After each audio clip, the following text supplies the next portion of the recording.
Hello good morning students, welcome to learn India everyday YouTube platform run by अल्कारो career institute. तो बेटा स्वागत है आपका आज फिर एक नई क्लास में।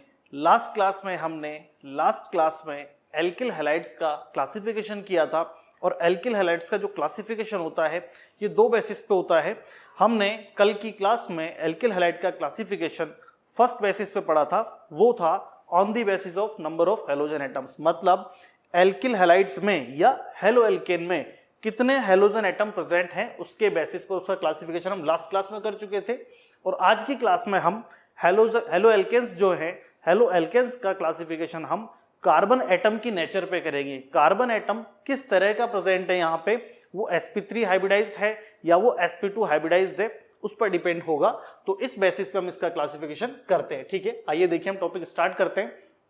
तो क्लासिफिकेशन ऑफ एल्किल हैलाइड्स या फिर हम कहते हैं classification of halo alkanes on the basis of carbon atom. Carbon atom का हाइब्रिडाइजेशन किस तरह का है उसके बेसिस पे। ठीक है, तो इसमें आता है आपके एक आता है primary alkyl halides. Primary alkyl halide क्या होता है? प्राइमरी एल्किल हैलाइड्स मतलब समझें जिस कार्बन पे हैलोजन एटम जुड़ा हुआ है, जिस कार्बन पे हैलोजन एटम जुड़ा हुआ है।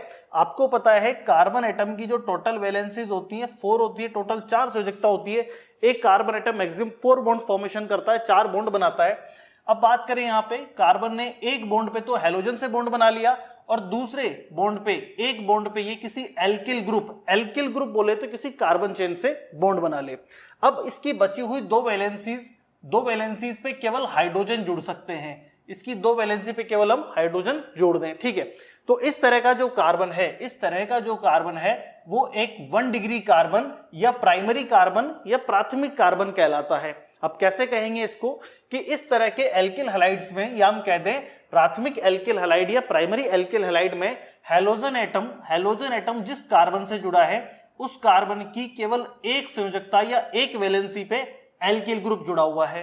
कार्बन की टोटल 4 वैलेंसीज होती है, 4 में से केवल एक वैलेंसी पे एल्किल ग्रुप जुड़ा हुआ है, तो ये एक तरह से प्राइमरी एल्किल हैलाइड या प्राथमिक एल्किल हैलाइड होता है। ठीक है, हम इसको कह सकते हैं 1 डिग्री या प्राइमरी एल्किल हैलाइड्स। ठीक है, बात करें हम सेकेंडरी एल्किल हैलाइड की, तो यहां जिस कार्बन पे हैलोजन एटम जुड़ा हुआ है उस कार्बन की, जिस कार्बन पे हैलोजन जुड़ा है उस कार्बन की दो वैलेंसीज, 4 में से 2 वैलेंसी पे एल्किल ग्रुप या कार्बन चेन जुड़ी होती है। ठीक है, तो जिस कार्बन पर हैलोजन जुड़ा हुआ है, इस कार्बन पे हैलोजन जुड़ा हुआ है, यहाँ 2 कार्बन चेन जुड़ी हुई है, इसकी 2 वैलेंसी पे कार्बन चेन है और इसकी तीसरी वैलेंसी पे हैलोजन है, तो चौथी वैलेंसी पे यहाँ हाइड्रोजन एटम आ जाता है। ठीक है, तो जिस कार्बन की 2 वैलेंसी पे एल्किल ग्रुप जुड़े होते हैं, 2 एल्किल जुड़े हैं, तो ये कार्बन सेकेंडरी कार्बन या द्वितीयक कार्बन या 2 डिग्री कार्बन होता है। तो इस तरह के alkyl halides 2 degree alkyl halide या सेकेंडरी एल्किल हैलाइड या द्वितीयक एल्किल हैलाइड कहलाते हैं। ठीक है, बात करें टर्शियरी एल्किल हैलाइड की, तो ऐसा कार्बन जिसकी तीनों वैलेंसी पर, ऐसा कार्बन जिसकी तीनों संयोजकताओं पर कोई कार्बन चेन या एल्किल ग्रुप जुड़ी होती है। मतलब क्या? हैलोजन इस तरह के एल्किल हैलाइड में हैलोजन जिस कार्बन से जुड़ा है उस कार्बन की तीनों संयोजकताओं पर या तीनों वैलेंसीज पर, एक वैलेंसी तो हैलोजन से बॉन्ड बनाने में काम आ गई और बची हुई तीनों वैलेंसी, 3 संयोजकताओं पर 3 एल्किल ग्रुप जुड़े हुए हैं, 3 एल्किल ग्रुप्स प्रेजेंट है यहाँ पर। तो इस तरह का जो कार्बन है ये 3 डिग्री कार्बन है, टर्शियरी कार्बन है या तृतीयक कार्बन है। तो इस तरह के कार्बन पे यदि हैलोजन जुड़ा हो तो इसे हम टर्शियरी एल्किल हैलाइड या तृतीयक एल्किल हैलाइड कहते हैं। ठीक है, एक बार फिर से समझे। प्राथमिक एल्किल हैलाइड्स में हैलोजन एटम जिस कार्बन परमाणु से जुड़ा होता है उसकी केवल एक संयोजकता पे कोई एल्किल समूह जुड़ा है। इसमें सेकेंडरी में हैलोजन जिस कार्बन पे जुड़ा है उसकी 2 संयोजकताओं पर 2 वैलेंसी पे एल्किल जुड़े हुए हैं। और टर्शियरी में हैलोजन जिस कार्बन से जुड़ा है उसकी तीनों वैलेंसीज, तीनों संयोजकताओं पर 3 एल्किल या 3 कार्बन समूह जुड़े हुए हैं। तो ये आपका तृतीयक एल्किल हैलाइड या टर्शियरी एल्किल हैलाइड कहलाएगा। ठीक है, नेक्स्ट हम बात करें एलाइलिक हैलाइड या एलिल हैलाइड, इसको कह सकते हैं एलाइलिक हैलाइड या एलिल हैलाइड, इसको हम कह सकते हैं। क्या होता है ये?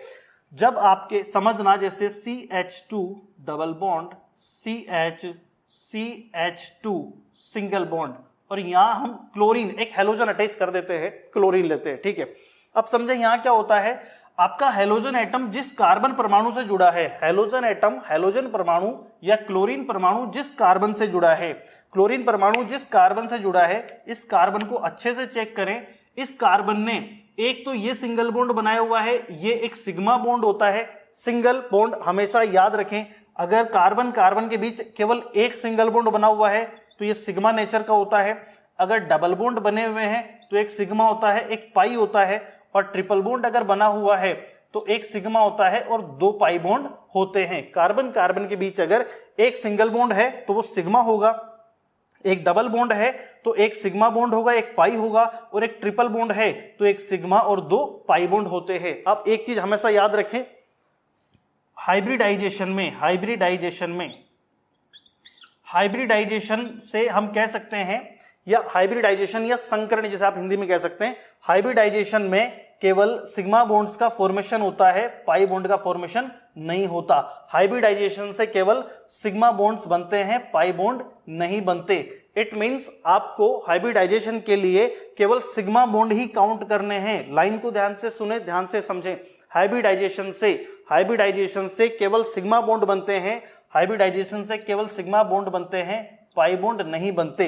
तो आप याद रखें, इस कार्बन एटम ने एक सिंगल बॉन्ड ये बनाया है तो एक सिग्मा होगा, एक सिंगल बॉन्ड ये बनाया है तो दूसरा सिग्मा होगा, और 2 हाइड्रोजन एटम, ये 2 हाइड्रोजन एटम कुछ इस तरह से जुड़े हुए हैं तो यहां 2 सिग्मा और आ गए।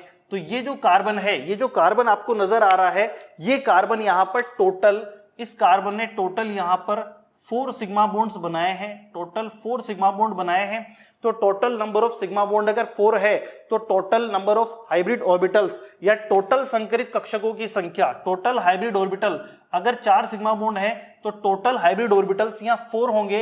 इट मींस यहां पे sp3 हाइब्रिडाइजेशन होगा। इस तरह का कार्बन, ऐसा कार्बन जिसने 4 सिंगल बॉन्ड बनाए हो, इसका मतलब उसके पास 4 सिग्मा बॉन्ड है, तो ये sp3 हाइब्रिडाइज कार्बन एटम होगा। ठीक है, नेक्स्ट कार्बन को समझें। इस कार्बन ने इधर एक सिग्मा बना रखा है, एक सिग्मा ये है, यहां डबल बॉन्ड में एक सिग्मा होगा, एक पाई होगा, और हाइड्रोजन एटम इससे एक सिंगल बॉन्ड से जुड़ता है, मतलब ये भी एक सिग्मा बॉन्ड बनाएगा।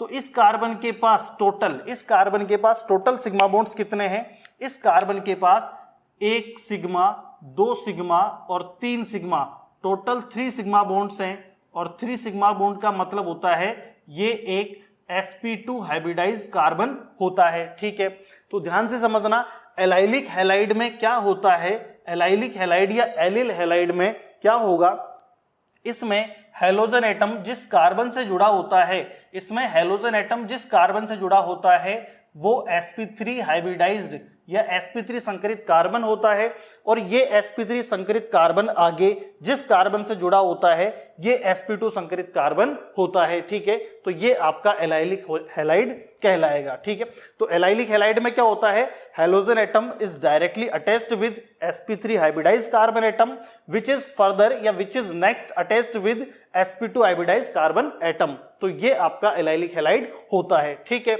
नेक्स्ट बात करें हम विनाइलिक हैलाइड या वाइनिलिक हैलाइड की। विनाइलिक हैलाइड या वाइनिल हैलाइड की, ये क्या होता है? विनाइलिक हैलाइड में CH2 double bond CH single bond Cl। इस एग्जांपल में क्या है, यहां ध्यान से देखें, इसमें हेलोजन एटम, क्लोरीन एटम आपका जिस कार्बन से जुड़ा है, इस कार्बन ने जिस कार्बन से क्लोरीन एटम जुड़ा है, इसने एक सिग्मा, दूसरा सिग्मा, ये पाई बॉन्ड हाइब्रिडाइजेशन में काउंट नहीं होता, केवल सिग्मा होते हैं, याद रखें। तो सिग्मा काउंट होगा, ये काउंट होंगे, ये काउंट नहीं होगा।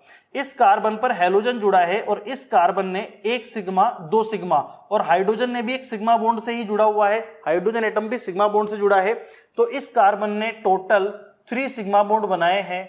इसका मतलब ये एक sp2 हाइब्रिडाइज कार्बन होता है। मतलब बात क्या है कि विनाइलिक या वाइनिलिक हैलाइड में हेलोजन एटम जिस कार्बन से जुड़ा हुआ है वो एक sp2 हाइब्रिडाइज कार्बन एटम होता है। इसका मतलब ये एक वाइनिल कार्बन या विनाइलिक कार्बन है, तो इस तरह का हैलाइड विनाइलिक हैलाइड या वाइनिलिक हैलाइड कहलाएगा। ठीक है, तो एलाइलिक हैलाइड में हैलोजन एटम पहले sp3 हाइब्रिडाइज कार्बन से जुड़ा होता है, जो आगे sp2 हाइब्रिडाइज कार्बन से जुड़ा होता है, जबकि विनाइलिक हैलाइड में halogen atom directly sp2 hybridise carbon से जुड़ा होता है।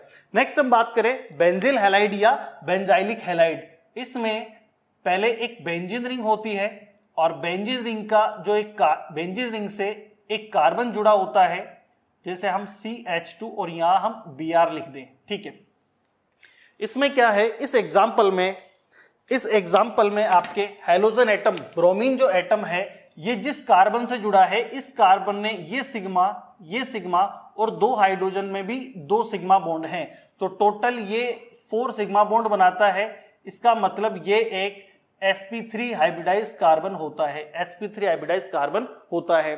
तो बेंजिल या बेंजाइलिक हैलाइड में क्या होगा, इसमें halogen atom sp3 hybridise sp3 संकरित कार्बन से जुड़ा होता है और ये sp3 संकरित कार्बन आगे सीधे बेंजीन रिंग से जुड़ा होता है। याद रखिए इसको सीधा, बेंजिल या बेंजाइलिक हैलाइड।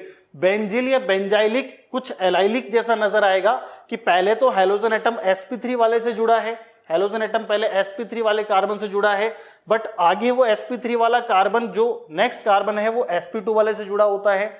यहां भी ये sp3 हाइब्रिडाइज कार्बन एटम आगे जिस कार्बन से जुड़ा है, बेंजीन रिंग का जो कार्बन है, बेंजीन रिंग का जो कार्बन होगा वो sp2 हाइब्रिडाइज्ड होगा। कैसे, इसने 1 सिग्मा, 2 सिग्मा, ये पाई और ये तीसरा सिग्मा, इसमें टोटल 3 सिग्मा बॉन्ड बनते हैं, मतलब ये sp2 हाइब्रिडाइज होता है। बट एलाइलिक में और बेंजाइलिक में डिफरेंस क्या है कि यहां जो sp2 हाइब्रिडाइज कार्बन है ये बेंजीन रिंग का कार्बन है और ये एक एलिफेटिक या ओपन चेन वाला कार्बन होता है। ठीक है, तो बेंजिल या बेंजाइलिक हैलाइड में क्या होगा कि इसमें हैलोजन एटम जिस कार्बन से जुड़ा है वो sp3 संकरित या sp3 हाइब्रिडाइज कार्बन एटम है और ये sp3 हाइब्रिडाइज कार्बन एटम आगे बेंजीन रिंग के sp2 कार्बन से जुड़ा होता है। ये होते हैं आपके बेंजिल या बेंजाइलिक हैलाइड। नेक्स्ट हम बात करें एरिल हैलाइड। तो एरिल हैलाइड का इंट्रोडक्शन वैसे मैं आपको इस चैप्टर के फर्स्ट वीडियो में दे चुका हूं, इनके कॉमन नेम और IUPAC नेम के अंदर, कि अगर बेंजीन रिंग से सीधे ही कोई हैलोजन एटम जुड़ा होता है तो ये एरिल हैलाइड्स होते हैं। जब हैलोजन एटम बेंजीन रिंग के ये sp2 संकरित कार्बन होगा, सिग्मा पाई सिग्मा सिग्मा, तो 3 सिग्मा बॉन्ड्स, इट मींस ये sp2 संकरित होगा, कार्बन sp2 हाइब्रिडाइज होगा। तो हैलोजन एटम जब बेंजीन रिंग के sp2 संकरित या sp2 हाइब्रिडाइज कार्बन से डायरेक्ट जुड़ा हो तो ये एरिल हैलाइड होते हैं। ठीक है बेटा, तो इस तरह से आपका एल्किल हैलाइड्स का जो क्लासिफिकेशन है ये कंप्लीट होता है। ये है आपका कार्बन एटम्स के बेसिस पर, primary, secondary, tertiary, allylic, vinylic, benzyl and aryl halides. ठीक है, तो आई होप आपको ये वीडियो अच्छे से समझ में आया होगा और नेक्स्ट वीडियोस देखने के लिए आप अपने चैनल को सब्सक्राइब करें और शेयर करें। Thank you.